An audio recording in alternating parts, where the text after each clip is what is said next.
Une fois n'est pas coutume, on va parler matériel aujourd'hui, parce que ça fait 2 ans que j'ai mon sac à dos Z-Pack.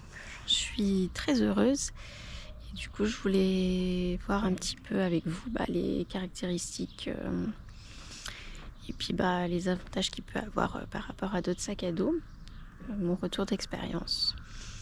Alors les Z-Pack d'une manière générale, ce sont des sacs à dos ultra légers qui sont un peu dans la même catégorie que Iberg, Brufus, l'atelier longue distance.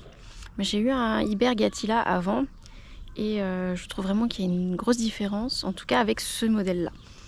Alors d'une manière générale, les sacs à dos Z-Pack se différencient de la concurrence par ça. Donc c'est ce qu'ils appellent le hardcall. Donc ça en fait c'est une armature. Hein. Là vous voyez c'est rigide, là une armature rigide et là aussi en fait. Hein. Donc tout le dos a une armature rigide et en fait c'est un petit peu courbé.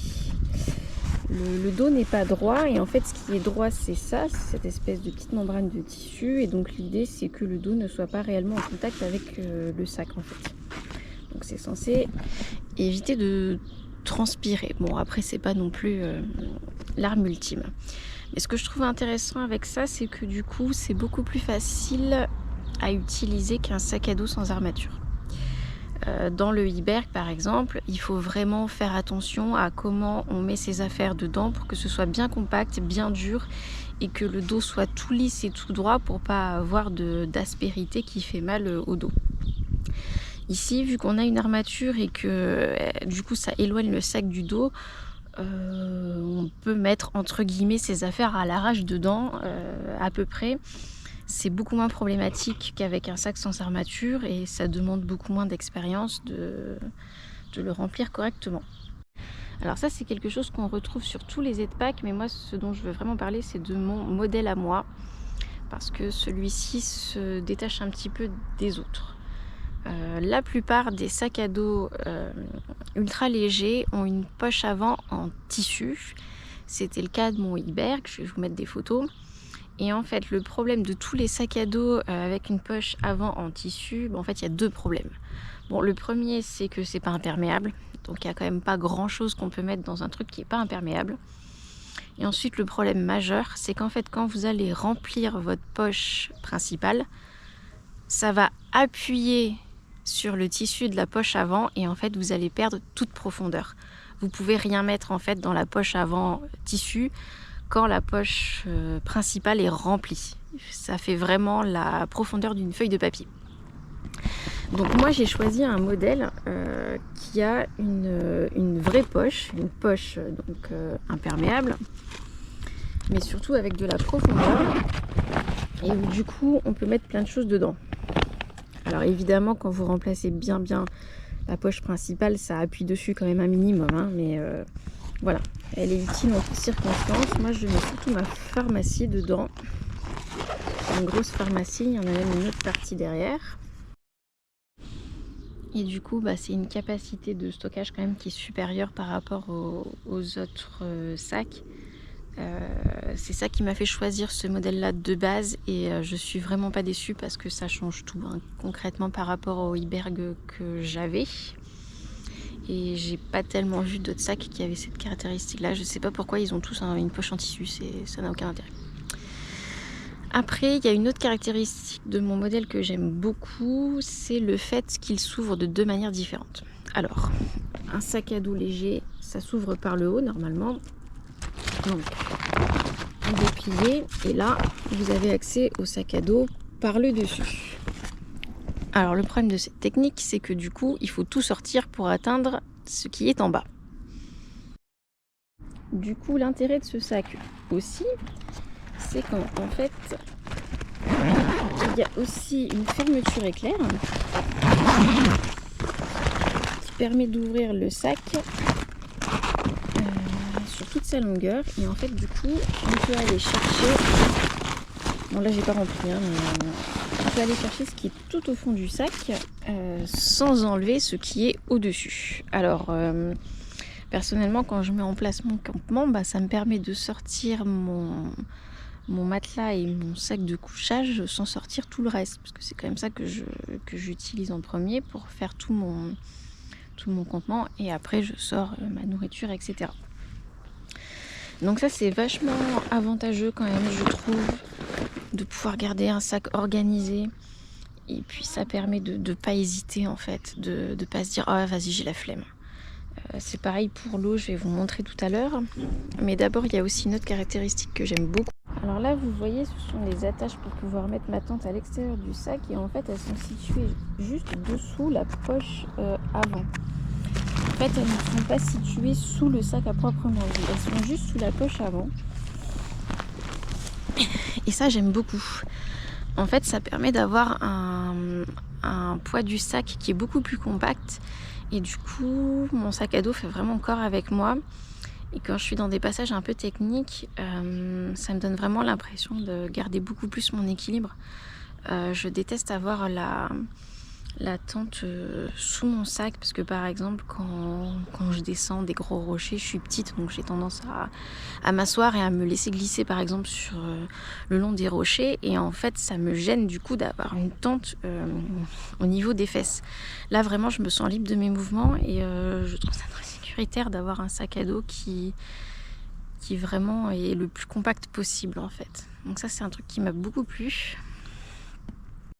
Alors ensuite, chez Zpack, il faut savoir que c'est un peu comme au Subway, on choisit ses ingrédients. En fait, ils vendent un sac entre guillemets nu, et on ajoute les options qu'on veut.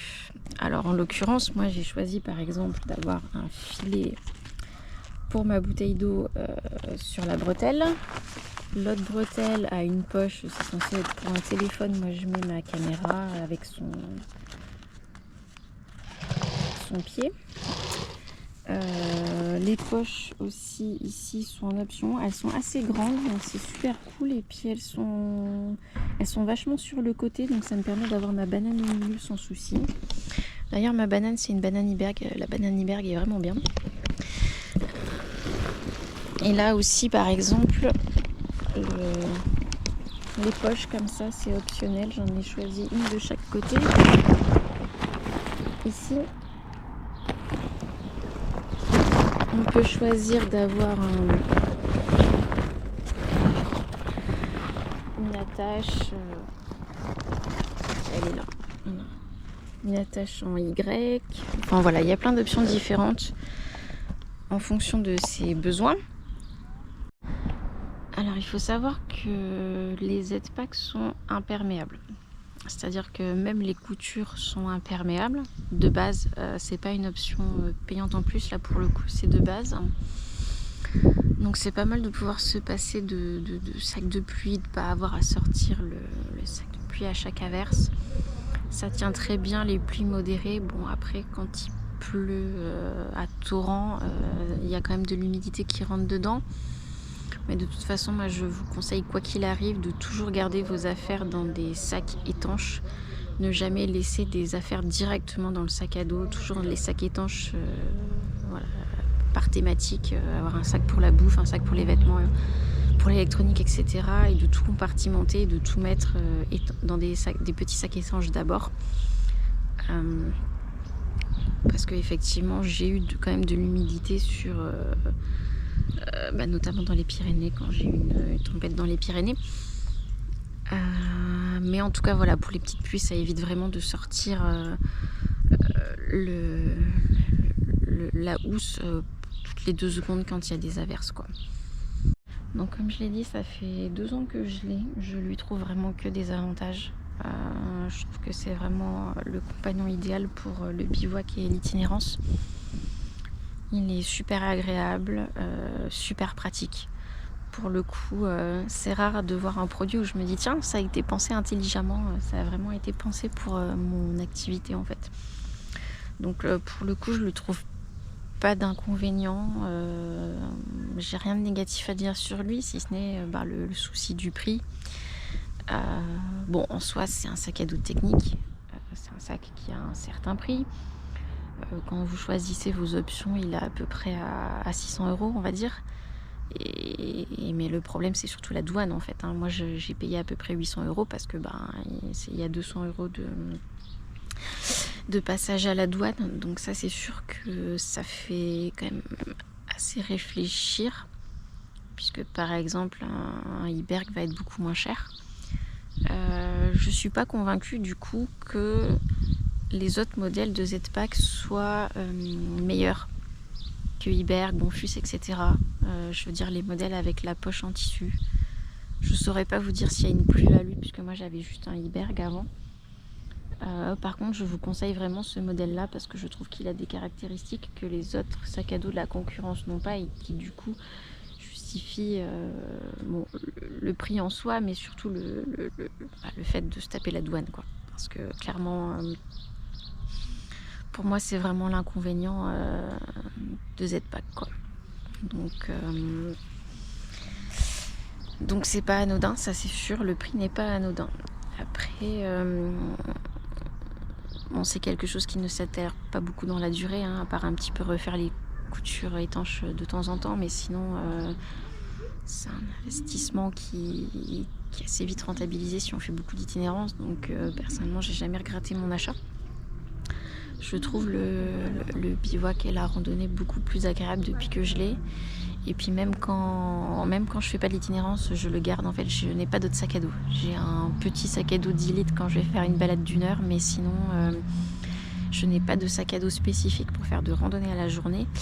En fait, c'est un sac à dos qui est très léger, du coup ça me dérange absolument pas de le garder pour les randos à la journée. Au contraire, je trouve que c'est un avantage de jamais changer de sac à dos parce que du coup je ne vide jamais mes poches extérieures. En fait, mes poches extérieures sont un peu les poches pour les urgences, voilà, ma trousse de secours, le bonnet, les gants, le poncho de pluie, enfin voilà, tous les trucs qui servent un petit peu en cas de problème, je les garde dans mes poches extérieures et du coup j'aime bien ne pas changer de sac à cause de ça. En fait, j'ai ma balise GPS aussi, enfin voilà.